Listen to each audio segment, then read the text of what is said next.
पिछले लेक्चर में हमने सिमिलैरिटी जाना कि सिमिलैरिटी क्या होता है, बराबर है। और सिमिलैरिटी के कितने टेस्ट हैं, ठीक। तो हमने कितने टेस्ट देखे थे? 4। कौन कौन से? Double A, triple A, S और ट्रिपल एस। एंगल्स की जब भी बात होगी, ध्यान से सुनना, एंगल्स की जब भी बात होगी तो एंगल्स हमेशा क्या होंगे? इक्वल। एंगल्स हमेशा क्या होंगे? इक्वल। और जब भी हम किसकी बात करेंगे? साइड की बात करेंगे तो साइड्स किस में होंगी? प्रपोर्शन में। किस में होंगी? प्रपोर्शन। प्रपोर्शन मतलब इनका रेशियो क्या होना चाहिए? इक्वल। और ये वाला जो है साइड एंगल साइड, इसमें एक बात ध्यान में रखना है कि जो आपका एंगल होएगा साइड एंगल साइड में, जो एंगल होएगा वो दोनों साइड्स के कहाँ होना चाहिए? बीच में, है ना। साइड साइड एंगल नहीं चलेगा, क्या होना चाहिए? एंगल हमेशा बीच में होना चाहिए, ठीक है। तो ये जो 4 सिमिलैरिटी है, इनके बेसिस पे ही हम क्या करेंगे? हमारा जो प्रैक्टिस सेट 1.3 है उसको सॉल्व करेंगे। उसके बेसिस पे ही हम क्या करेंगे? प्रैक्टिस सेट 1.3 सॉल्व करेंगे। तो देखो क्या बोला question number 1। In figure angle A B C कितना बोला है? 75 डिग्री। ए बी सी कितना बोला है? 75।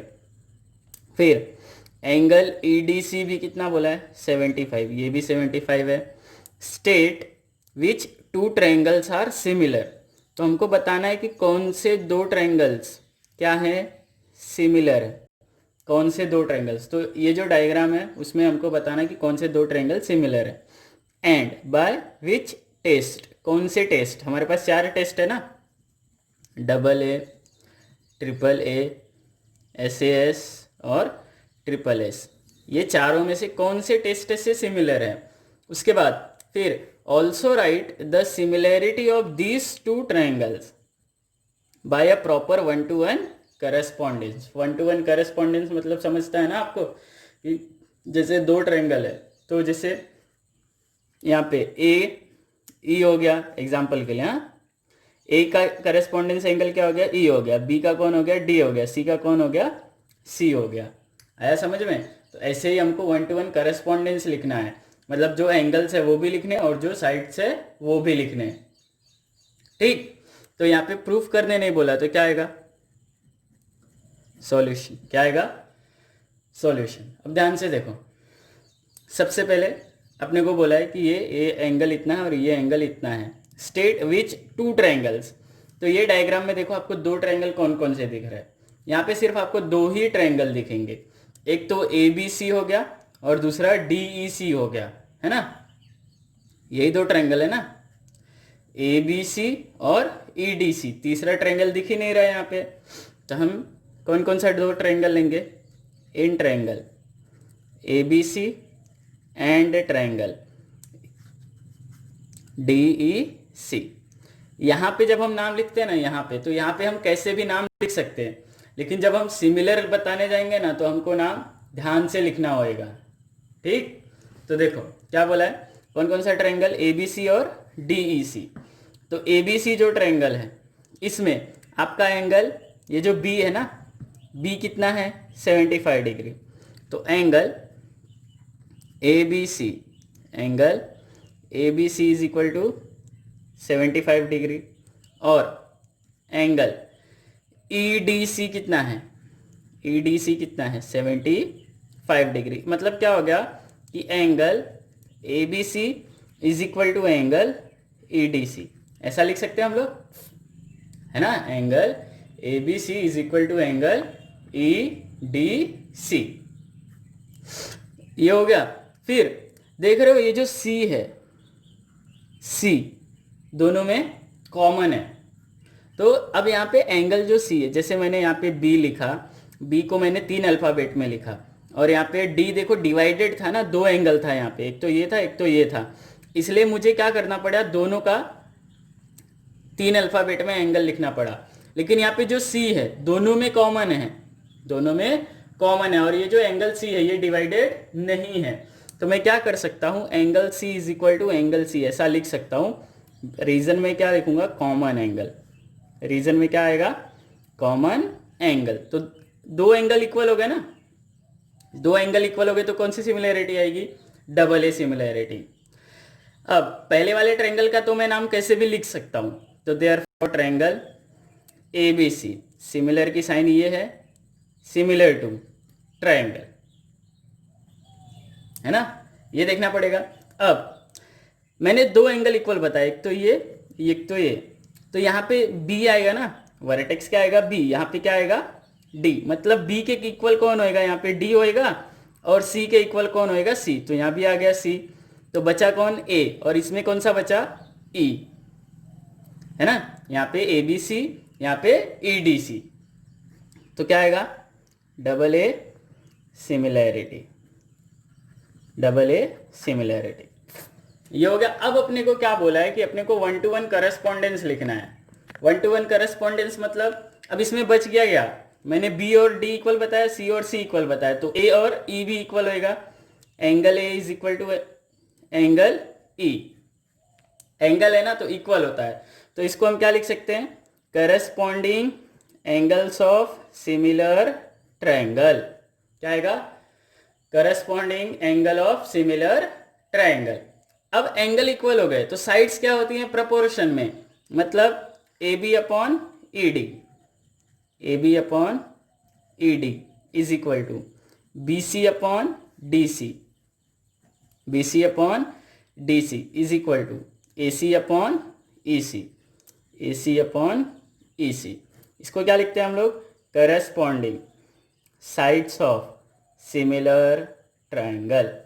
ये क्या हो गया आपका 1 to 1 करस्पॉन्डेंस, क्या हो गया ये 1 to 1 करस्पॉन्डेंस, मतलब जो हमने ये जो सिमिलर बताने के लिए हमने जो एंगल्स या साइड्स यूज कर लिए उनको छोड़ के जो बचे हैं उनको भी क्या कर दो आप लिख दो, तो उसको हम क्या बोलते हैं 1 to 1 करस्पॉन्डेंस। अब देखो सेकेंड क्वेश्चन क्या बोला है, are the triangles in figure similar, क्या ये जो दो ट्रायंगल दिए हैं आपको क्या ये सिमिलर हैं, ये हमको बताना है। If yes by which test, अगर ये सिमिलर है तो कौन से टेस्ट से सिमिलर है ये हमको बताना है, तो क्या आएगा सॉल्यूशन। यहाँ पे मैं गिवन टू प्रूफ क्यों नहीं लिख रहा हूँ, यहाँ पे सिमिलर बताना मतलब प्रूफ ही करना है ना, लेकिन मैं यहाँ पे क्यों नहीं लिख रहा हूँ, क्योंकि यहाँ पे पूछा है are the triangles in figure similar, मतलब यहाँ पे क्वेश्चन पूछा, हो भी सकता है नहीं भी हो सकता है, अगर प्रूफ करने बोला होता तो वो कंफर्म होता था, बराबर। तो यहाँ पे सॉल्यूशन, मेरे पास दो ट्रायंगल है, in triangle L M N, आप नाम आगे पीछे लिख सकते हो चलेगा, या फिर P Q R and triangle L M N. अब यहाँ पे देख रहे हो आप लोग, यहाँ पे कोई भी एंगल नहीं दिया है, जितनी भी दी हैं सारी की सारी क्या दी हैं साइड्स दी हैं, क्या दी हैं साइड्स दिए हैं, है ना, तो मतलब यहाँ पे हमको क्या देखना पड़ेगा प्रपोर्शन। अब प्रपोर्शन देखने के लिए यहाँ पे हमको दिमाग लगाना पड़ेगा, जैसे ये 3 है ये 6 है, 3 का डबल 6 है, ये 4 है ये 8 है, 4 का डबल 8 है, 5 है 10 है, 5 का डबल 10 है, मतलब 1/2 या 2/1 यही बन सकता है ना रेशियो। तो अगर मैं P Q upon L M लिखता हूं, P Q upon L M, तो पी क्यू कितना है 6, एल एम कितना है 3, क्या बनेगा 2/1, इसको लिया इक्वेशन 1। फिर Q R upon M N, Q R upon M N, तो क्यू आर कितना है 8, एम एन कितना है 4, तो ये भी कितना होएगा 2/1, इक्वेशन 2। फिर P R upon L N, P R upon L N, तो पी आर कितना है 10, एल एन कितना है 5, ये भी कितना मिलेगा आपको 2/1, ये बना इक्वेशन 3, ये क्या बना आपका इक्वेशन 3। अब क्या होएगा, तो देखो जो तीनों हैं इक्वेशन 1 2 3 तीनों का रेशियो इक्वल है, तो देयरफॉर क्या हो गया बोलो, P Q upon L M is equal to Q R upon M N is equal to P R upon L N. कहाँ से आया, फ्रॉम 1 2 एंड 3। तो देयरफॉर अब यहाँ पे पूछा है ना आर सिमिलर, तो हमको क्या बताना पड़ेगा, यस, है ना, क्या बोलना पड़ेगा, yes triangle P Q R similar to triangle L M N. क्या रीजन आएगा, कौन सी सिमिलैरिटी आएगी? देखो तीनों साइड्स है ना, तो कौन सी सिमिलैरिटी है? Triple S similarity. कौन सी सिमिलैरिटी आएगी? Triple S similarity. आया समझ में? इजी है? ठीक है। अब नेक्स्ट क्वेश्चन, क्वेश्चन नंबर 3। चल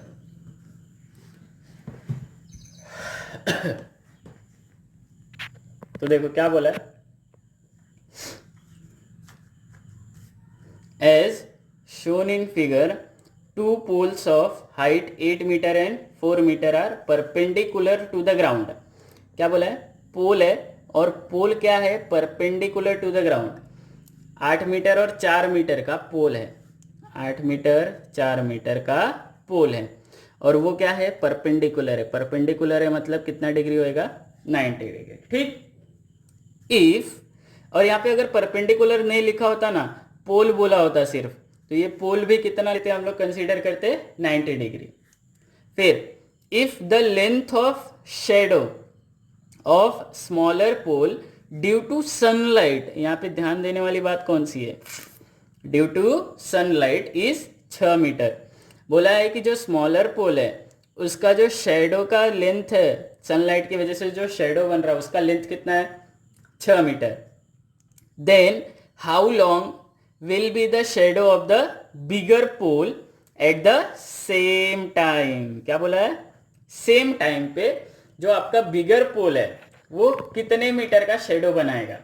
जो आपका बिगर पोल है वो कितने मीटर का शेडो बनाएगा? अब यहाँ पे ध्यान देना,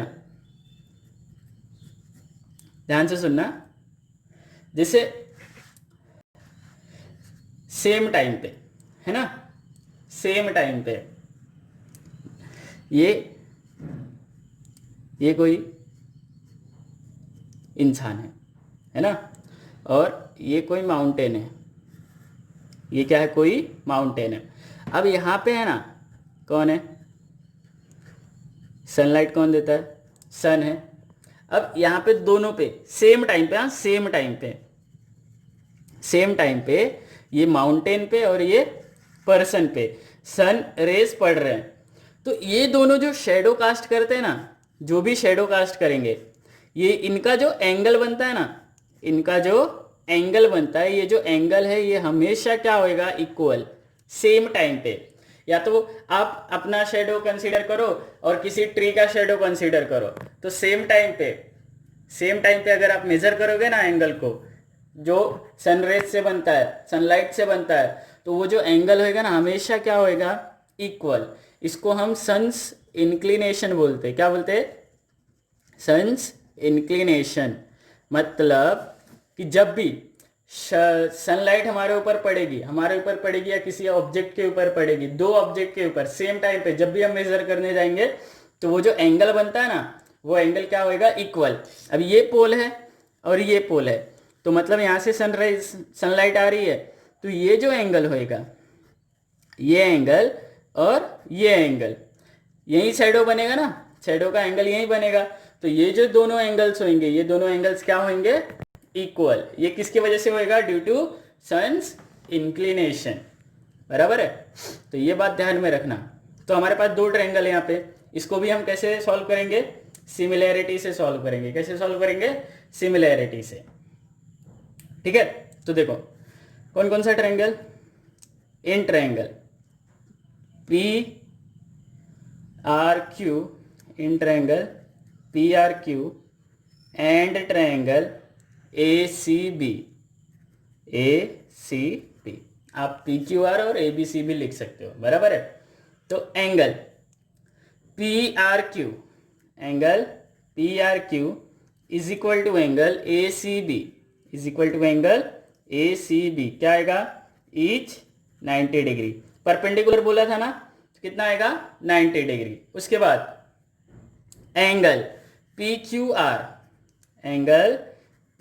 are is equal to angle A B C, क्या रीजन आएगा? Sun's inclination is same for all at same time. ये रीजन ध्यान रखना, और ये जो वर्ड है इसको भी ध्यान रखना। क्या है word? Sun's inclination is same for all at same time. तो ये दो एंगल क्या हो गए? इक्वल हो गए, है ना, दो एंगल इक्वल हो गए। तो देयरफॉर ट्रायंगल कौन कौन सा? P R Q, triangle P R Q similar to triangle A C B, similar to triangle A C B. क्या रीजन लिखूं मैं यहाँ पे? कौन सी सिमिलैरिटी आएगी? Double A similarity. दो एंगल इक्वल है ना, कौन सी सिमिलैरिटी आएगी? Double A similarity. ये हो गया। अब इसकी जो करस्पॉन्डिंग साइड्स है वो सेम प्रपोर्शन में होंगी, क्योंकि हमको यहाँ पे क्या कैलकुलेट करना है? साइड कैलकुलेट करना है ना, बीसी कैलकुलेट करना है। तो क्या होएगा? P R upon A C, R Q upon C B, और P Q upon A B, corresponding sides of similar triangle. अब पी आर के बारे में इंफॉर्मेशन है 4 मीटर, है ना, अपॉन ए सी के बारे में इंफॉर्मेशन है 8 मीटर, और आर क्यू के बारे में इंफॉर्मेशन है 6 मीटर, और किसके बारे में? बी सी के बारे में इंफॉर्मेशन है कितना? एक्स। अब ये हमारे काम का नहीं है, क्योंकि हमको एक्स कैलकुलेट करना। अब इसको जब मैं क्रॉस मल्टीप्लाई करूंगा तो 4x इज इक्वल टू कितना हो जाएगा? 8 इंटू 6 ना। तो x is equal to 8 into 6 upon 4, तो 1 2, तो x इज इक्वल टू कितना आएगा? 12, है ना। तो therefore length of shadow, length of shadow क्या हो जाएगा बोलो? 12 मीटर। लेंथ ऑफ शेडो कितना हो जाएगा? 12 मीटर। आया समझ में? तो यहाँ पे आपको सिर्फ एक ही बात ध्यान देना था, वो क्या था? ये सन्स इंक्लिनेशन। ठीक, क्या ध्यान देना था? Sun's inclination. चलो क्वेश्चन नंबर 4 क्या बोला? In triangle A B C, A P perpendicular है किस पे? बीसी पे। एपी किस पे परपेंडिकुलर है? बीसी पे। और बीक्यू किस पे परपेंडिकुलर है? एसी पे। बीपीसी और एक्यूसी क्या है? कोलिनियर है। अब आगे, then prove that triangle, prove that बोला ना, तो गिवन क्या आएगा? गिवन क्या बोला है? कि एपी परपेंडिकुलर है बीसी पे और बीक्यू परपेंडिकुलर है एसी पे। टू प्रूव क्या बोला है? कि triangle CPA similar to triangle CQB, है ना। अब क्या आएगा? प्रूफ। तो जो ट्रायंगल अपने को प्रूफ करने बोला है ना, तो उसको ही कंसीडर करने का। कैसे? In triangle CPA and triangle CQB। क्या बोला है? Triangle CPA and triangle CQB। तो देखो CPA और CQB, तो CPA 90 है आपका angle, CPA is equal to angle CQB is 90 degree, क्योंकि परपेंडिकुलर बोला है ना, परपेंडिकुलर बोला मतलब 90 होएगा। और angle C is equal to angle C, common है देखो दोनों में, common angle C is equal to angle C, common angle हो गया। तो therefore triangle CPA similar to triangle CQB, कौन सी सिमिलैरिटी आएगी बोलो? Double A similarity. कौन सी सिमिलैरिटी आई? Double A similarity. याद है? क्लियर है? अब डबल ए सिमिलैरिटी हो गया, तो इसकी जो करस्पॉन्डिंग साइड है, क्वेश्चन को आगे पढ़ेंगे तो हमको देखो क्वेश्चन में क्या कुछ साइड्स दिया हुआ है और बोला है कि हमको क्या फाइंड करना है? AC। क्या फाइंड करना है? AC। तो इसकी जो करस्पॉन्डिंग साइड्स है वो किस में होंगी? सेम प्रपोर्शन, मतलब CP upon CQ, PA upon QB और CA अपॉन CB। क्या आएगा ये? Corresponding sides of similar triangle. अब हमको इंफॉर्मेशन कौन कौन सी है? AP है, तो AP कहाँ दिख रहा है आपको? इसमें दिख रहा है।